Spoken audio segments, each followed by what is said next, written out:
Hello and welcome to Independent Podcast Service. I'm Paul, And I'm Dave. and we're actually in person this time. This rarely happens. Yeah, so true. Anyway, let us get started with the episode for this week, which is entitled Firefall. This episode originally aired November 8th, 1974. So, let us get started with the number one film at the box office. Yeah, around that year. I think they were on there. November of 74. It's a film we've already discussed.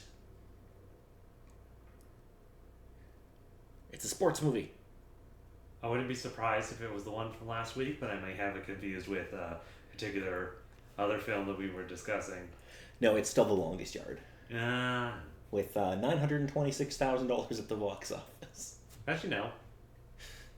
It's just funny that could be number one with less than $1 million. Yeah. Well, inflation. How things kind of go along with it.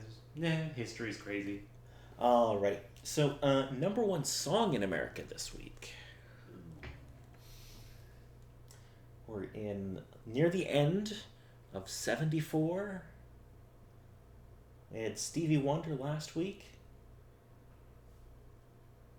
There's a multitude of things that could top it, but nothing immediately that comes to mind. It's a song called You Ain't Seen Nothing Yet by Bachman Turner Overdrive. Okay. I'm not familiar with this, but that shouldn't surprise anyone. It rings somewhat of a bell, but it's also a case of I most likely heard it, but it's only if I heard it that it'd be like, oh my god, that song! Alrighty, so I could read an entire plot synopsis, but again, these ones for Kolchak are ridiculously long, so I'm not going to do that. Yeah. Because I think it's probably 10 pages, and I'm not reading that out. But I do have a quick little summary. Kolchak looks into several instances of spontaneous combustion, where the victims were suddenly incinerated as they dozed. He finds that the apparition of a renowned orchestra conductor was spotted at the scene of the crimes, but the catch is that the conductor isn't dead. With the help of a gypsy, Kolchak learns that a vengeful ghost known as a doppelganger is at work, impersonating the conductor in an attempt to take over his life. When Kolchak himself is marked for incineration, he must avoid falling asleep until he can stop the ghost once and for all. So, additional hindrances to kind of place on the main character. It's somewhat interesting. It is fun because we do get to see Kolchak where he basically can't sleep for like 2 or 3 days, and he's like stumbling around, and it's a lot it's fun, and it's something a little different, and we get introduced to a few new characters here. So we get to see Ron a bit more. We don't get a ton of him, which is sad because I like Ron, even though he's kind of a douche. Vincenzo's in this episode, and Vincenzo's always fun. Of course. The monster is a little... It's like they're, in sort of the case of a ghost, it's like something interesting, but then like the whole plot and whatnot from there is just sort of... Yeah, so it's this mobbed up like arsonist who gets knocked off and then comes back for revenge. Is basically what it is. Yeah. And he gets shot at a pinball machine, which I'm like, really? You whacked a guy in an arcade in front of like a bunch of witnesses? Like, I know the whole thing is like, well, like the mob owns the arcade or whatever, but still. Yeah. It seems like a bad place to whack a guy. Yeah. And then of course all those machines. Oh my god. I was like, oh, can I go back in time here? Because I just want to play all of these. Yeah, there are a bunch of great pinball tables and stuff in that arcade. I was like, I don't care about the video games. I just want to play those pinball tables. Yeah, I was mildly intrigued with the machines, but it's kind of like older style. It makes sense, but still, yeah, it's interesting with the arcade. This is 74, so like, there's not going to be a lot of like video games really yet. Like, it's going to be Pong. Pac-Man might be out at this point. I don't know what year Pac-Man is. What year is Pac-Man? Pac-Man is 80, so Pac-Man isn't even out yet. But yeah, like for actual video games, there wouldn't have been much, but there's a bunch of awesome pinball tables. Indeed. Are you much of a pinball guy, Dave? Yeah, only somewhat. With being exposed to pinball on the simple Microsoft 95 on the computer. Oh. And then the occasional chance of running into a pinball machine that's around. Yeah, there's the chance, but just never having the spare change to actually do so nowadays. I loved pinball because, so when I grew up in Kamloops, we had an arcade somewhat near our house. Kind of. Like, I would have to get a ride from my parents to go there, but it wasn't, like, super far. Mm. Anyway, they had, like, pinball machines and a bunch of cool stuff, so I would get to go there pretty, like, somewhat regularly. Mm. So I grew up to love pinball, and also the ride-on bike game. I don't know what that was called, and Cruisin' USA, because me and my dad played that in town. Oh, of course. So yeah, I enjoyed this episode well enough. It's maybe not the best Kolchak episode. It is not the worst. The worst is yet to come, in my opinion. Duly noted with the couple things that we have in the future to look at. Yes.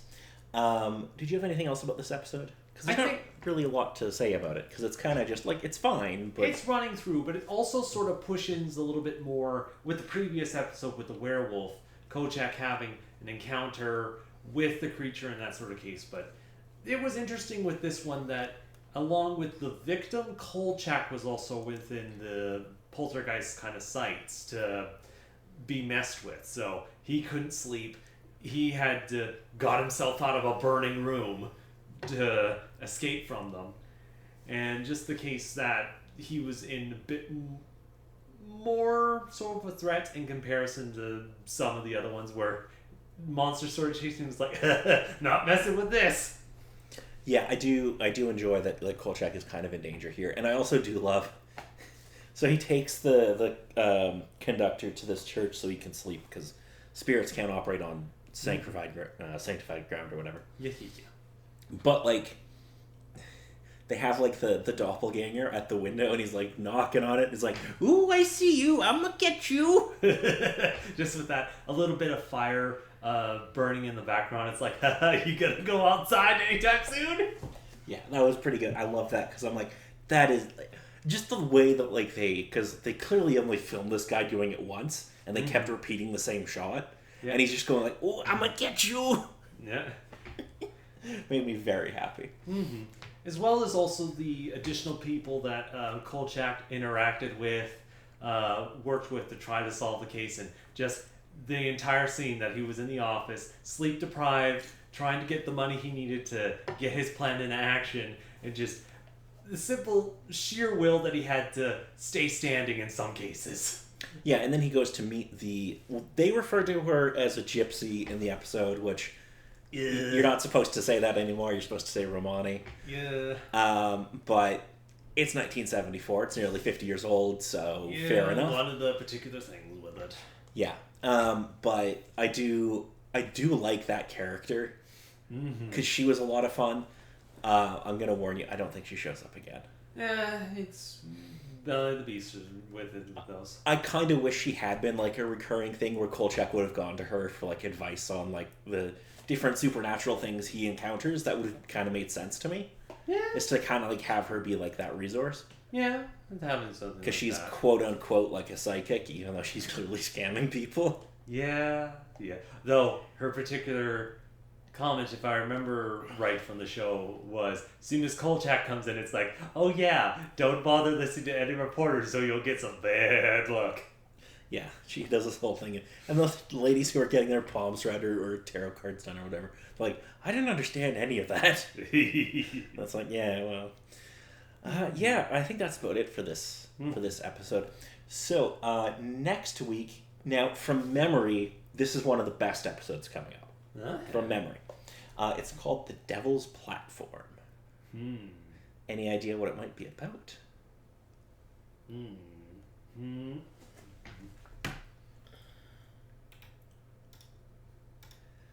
I take that as a no. Like, just from the title, nothing immediately jumps out that I could think of with how the story's going to pan out. Okay, so it's going to be about a politician on a meteoric rise as he murders his opposition through a pact with Satan, which gives him the ability to turn into an invulnerable dog. Again, I shouldn't be surprised. And there was particular Buffy episodes, there's kind of like, haha, politician working with the devil. It's just,